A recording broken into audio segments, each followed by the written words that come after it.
Bonjour à tous les amis, j'espère que vous allez bien. J'ai un iPhone 11 Pro et je voulais améliorer la qualité de mes timelapses. Alors ce qui se passe, c'est que l'application de base, elle fait des timelapses très bien, ok. Le seul problème, c'est que il y a des choses qui vont pas. Par exemple, elle peut faire que des timelapses 1080p. Tu peux pas choisir la résolution. En l'occurrence, tu peux pas faire en particulier des timelapses 4K. T'as pas l'information de combien de temps ça fait que tu fais tourner ton timelapse et au fur et à mesure du temps que ton timelapse dure, Apple en fait change la vitesse de capture de ton timelapse. Et donc par exemple si tu passes la barre des 10 secondes, et ben ton timelapse va avoir une vitesse qui n'est pas celle que tu voudrais. En gros l'idée c'est simple, c'est que la vitesse elle est dynamique. Si vous faites un long timelapse, et ben en fait ça va aller très rapidement. Et si vous faites un petit timelapse, et ben vous aurez une vitesse assez lente. Et ça permet du coup d'avoir des fichiers qui font entre 1 minute et 30 secondes globalement.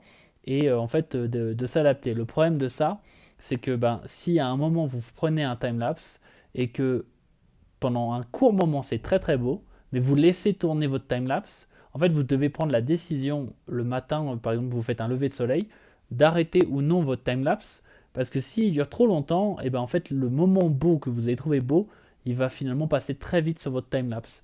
Et vous n'avez pas le contrôle de ça. Donc là ce que j'ai fait, c'est que j'ai fait deux timelapses, enfin en gros 2 jours d'affilée, un avec l'application de base, et dans l'autre j'ai utilisé l'application P3 sur ce téléphone. Donc c'est une application qu'on entend beaucoup parler en ce moment parce elle est faite pour faire de la vidéo et notamment Filmic Pro est passé à un abonnement. Et donc maintenant celle-là c'est entre guillemets la meilleure qu'on paye. En gros elle coûte 12 euros par mois. Donc là je voulais essayer de faire un timelapse avec et de voir qu'est-ce que ça donnait parce qu'elle a une fonction de timelapse qui n'est pas très connue. Je voulais essayer et juste pour vous dire déjà il y a une limitation qui est importante parce que la vitesse maximum que vous pouvez régler c'est x30. Alors vous décidez pas de la vitesse à laquelle vous prenez vos frames, vous décidez de la vitesse, donc le fois, et après vous pouvez choisir votre framerate. Donc par exemple là, ce que j'ai fait, c'est que j'ai fait un timelapse en 4K 24 images secondes et j'ai fait un x24, ok. Donc ça veut dire que je prends une image toutes les secondes du coup. Du coup, c'est aussi 2 fois plus rapide que ce que fait l'iPhone de base. Normalement, l'iPhone de base, il fait une photo toutes les 2 secondes. Et après, plus le timelapse dure, et plus euh, tout simplement il espace les frames. Donc après, ça devient toutes les 3 secondes, puis toutes les 4 secondes, puis toutes les 5 secondes, etc. Donc juste là, j'ai les deux fichiers résultats, on va les regarder.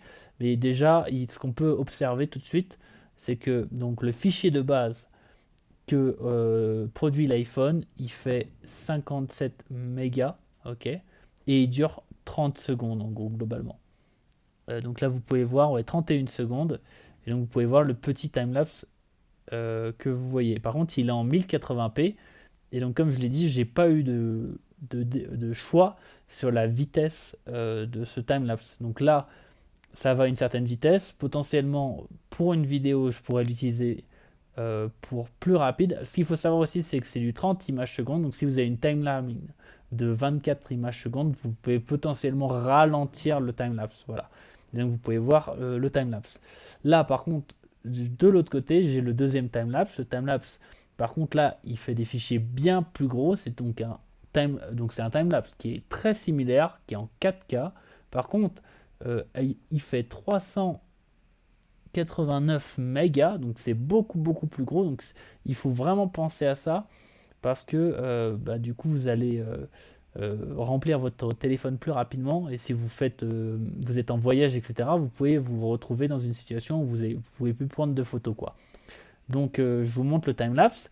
Timelapse très similaire, juste la vitesse du coup c'est la vitesse que j'ai choisie qui est de x24 là.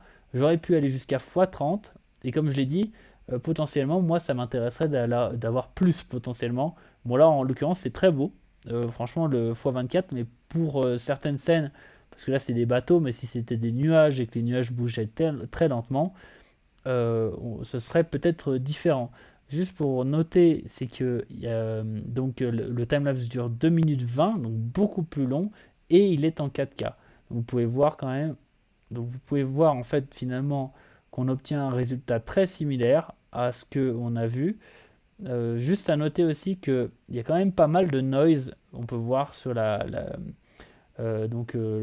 l'image. Donc potentiellement on peut essayer de limiter les ISO enfin, de toute façon c'est une app qui permet de faire beaucoup de choses en manuel, mais potentiellement là sur mon premier essai, on peut voir quand même que elle monte assez haut en ISO.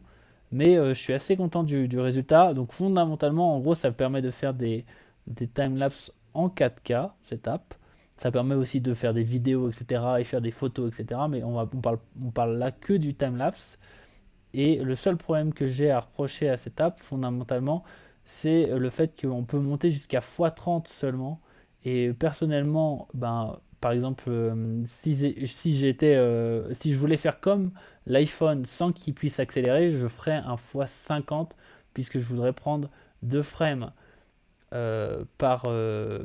Donc si je fais 24 images secondes, je voudrais faire 2 frames toutes les 1 seconde et donc ce serait un x50 que je voudrais faire. Or, le maximum, c'est x40. Donc, écoutez, j'espère que ça vous aura éclairé sur comment améliorer vos timelapses. Et bah, écoutez, moi, je vais faire un bug report au gars en lui demandant d'améliorer, en espérant qu'il ajoute le x50, le x100, pour qu'on puisse faire de meilleurs timelapses avec son app. Voilà, j'espère que ça vous aura éclairé. Je vous fais des gros bisous. Allez, plus.